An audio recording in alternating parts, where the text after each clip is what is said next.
Baik, di sini saya akan menjelaskan materi tentang Pancasila sebagai dasar ideologi negara. Dan untuk tantangan Pancasila sebagai ideologi negara ini memiliki banyak sekali tantangan. Yang pertama itu ada perbedaan pandangan.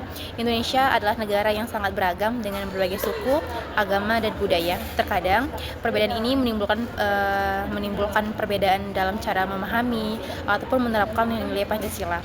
Menyatukan semua pandangan ini menjadi salah satu kesepakatan yang kuat bukanlah hal yang mudah. Selanjutnya itu tantangan penyalahgunaan kekuasaan. Ada kalanya pihak-pihak tertentu menyalahgunakan kekuasaan untuk kepentingan pribadi atau kelompok yang bertentangan dengan prinsip keadilan sosial dan kemanusiaan yang ada di dalam Pancasila. Hal ini bisa merusak integritas negara dan memperlemah penerapan Pancasila. Kemudian tantangan yang ketiga yaitu tantangan globalisasi. Dalam era globalisasi, pengaruh dari luar seperti budaya asing atau ideologi baru semakin kuat. Ini menantang nilai Pancasila, terutama dalam menjaga kesatuan dan kerukunan antar berbagai kelompok masyarakat. Kemudian yang keempat ada ketimpangan sosial dan ekonomi. Meskipun Pancasila mengajarkan tentang keadilan sosial, kenyataannya masih ada ketimpangan ekonomi yang cukup besar di Indonesia. Hal ini menjadi tantangan besar untuk mewujudkan tujuan Pancasila dalam kehidupan sosial dan ekonomi.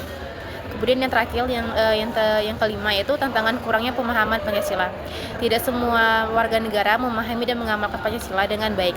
Pancasila dan pendidikan tentang Pancasila ini tidak maksimal, seringkali membuat nilai-nilai tersebut hanya menjadi teori, bukan prinsip-prinsip yang ada di dalam kehidupan sehari-hari. Dan secara keseluruhan, meskipun Pancasila memiliki landasan yang kokoh sebagai ideologi negara, tantangan ini memerlukan usaha bersama agar prinsip Pancasila bisa terus dijaga dan diterapkan dengan baik di seluruh lapisan masyarakat Indonesia. Sekian dari saya. Assalamualaikum warahmatullahi wabarakatuh. Baik, di sini saya akan menjelaskan tentang contoh-contoh kasus internal yang dimana merupakan tantangan Pancasila. Nah, kasus-kasus ini terbagi atas dua, yaitu yang pertama meningkatnya radikalisme dan ekstremisme. Dalam hal ini, yaitu contohnya yang pertama yaitu kasus terorisme yang mendekati ke radikalisme.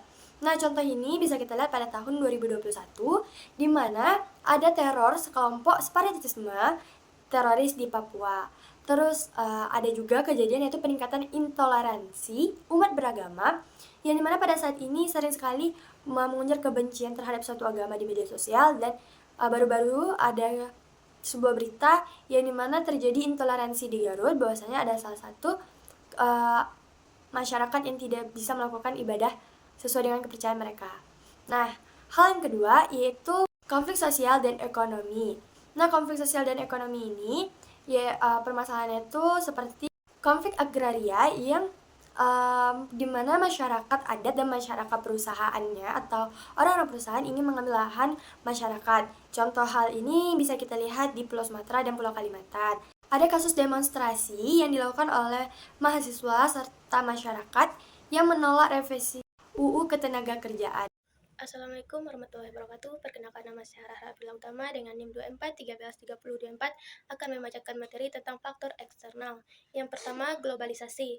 Arus globalisasi membawa masuk berbagai ideologi, budaya, dan nilai-nilai dari luar negeri yang kadang bertentangan dengan nilai-nilai Pancasila.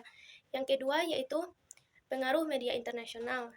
Media internasional dapat menyebarkan informasi yang tidak selalu akurat atau berpihak yang dapat mempengaruhi persepsi masyarakat tentang Pancasila dan Indonesia. Berita negatif tentang Indonesia yang disebar melalui media asing dapat merusak citra negara dan mengurangi rasa bangga terhadap Pancasila.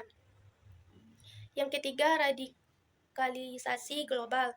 Munculnya gerakan-gerakan ekstremis di berbagai belahan dunia dapat mempengaruhi paham-paham di dalam negeri. Ideologi yang mengusung kekerasan dan intoleransi dapat menarik minat segelintir individu di Indonesia yang berpotensi mengancam nilai-nilai Pancasila. Yang keempat, konflik internasional. Ketegangan politik dan ekonomi di tingkat global dapat mempengaruhi stabilitas dalam negeri.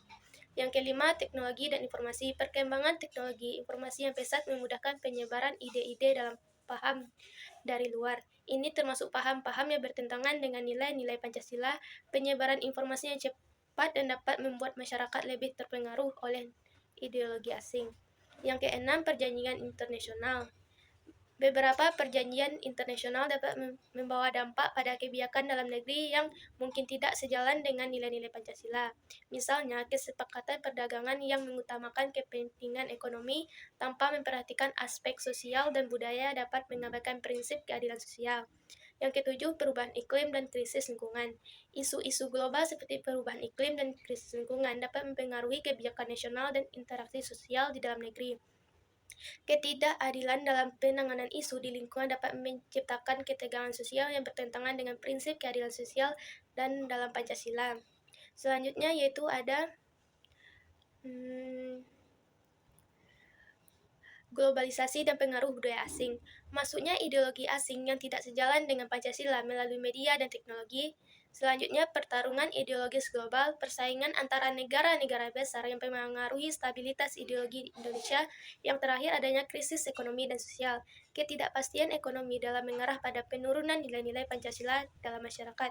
Itulah materi yang dapat saya sampaikan. Saya akhiri dengan Assalamualaikum warahmatullahi wabarakatuh. Assalamualaikum warahmatullahi wabarakatuh. Perkenalkan, nama saya Nafera Fitria dengan NIM 2402681. Baiklah, saya akan menyebutkan beberapa upaya internal yang dapat dilakukan untuk menjaga ideologi negara Indonesia, yaitu Pancasila, agar tetap pada marwahnya. Yang pertama yaitu melakukan penguatan pendidikan Pancasila, seperti menciptakan metode pembelajaran yang inovatif dan kreatif, seperti melalui film, musik, game, dan lain sebagainya, agar siswa dapat lebih mudah memahami materi yang disampaikan. Lalu yang selanjutnya yaitu meningkatkan pemahaman yang lebih mendalam tentang Pancasila dan juga nilai-nilainya kepada masyarakat Indonesia, serta menerapkan nilai-nilai tersebut ke dalam kehidupan sehari-hari. Lalu yang ketiga yaitu sistem hukum di Indonesia harus sesuai dengan nilai-nilai Pancasila, dan juga proses hukum yang berlangsung harus sesuai dengan nilai-nilai Pancasila yang adil, jujur, dan tidak ada kecurangan. Lalu yang terakhir yaitu meningkatkan peran masyarakat dalam menjaga marwah Pancasila dan juga dalam melestarikan nilai-nilai Pancasila. Sekian penjelasan dari saya. Jika ada yang kurang, saya mohon maaf. Saya akhiri. Wassalamualaikum warahmatullahi wabarakatuh. Assalamualaikum warahmatullahi wabarakatuh. Perkenalkan, nama saya Novan Muklis dengan NIM 24134055 akan membawakan materi tentang upaya eksternal agar ideologi negara Indonesia tetap pada marwahnya. Baiklah, upaya eksternal adalah langkah-langkah yang diambil oleh Indonesia di tingkat internasional untuk menjaga nilai-nilai luhur Pancasila, ideologi negara di atas arus globalisasi dan pengaruh ideologi asing. Poin A. Diplomasi dan kerjasama. 1. Mempromosikan Pancasila di forum internasional seperti PBB, ASEAN melalui diplomasi budaya, pendidikan, dan pertukaran pelajar. 2. Membangun kerjasama dengan negara-negara yang memiliki nilai-nilai serupa dengan Pancasila. 3. Memperkuat hubungan dengan organisasi internasional untuk memperjuangkan nilai-nilai Pancasila dalam isu-isu global. B. Menghadapi ancaman ideologi asing. Memperkuat sistem keamanan nasional untuk menangkal pengaruh ideologi radikal.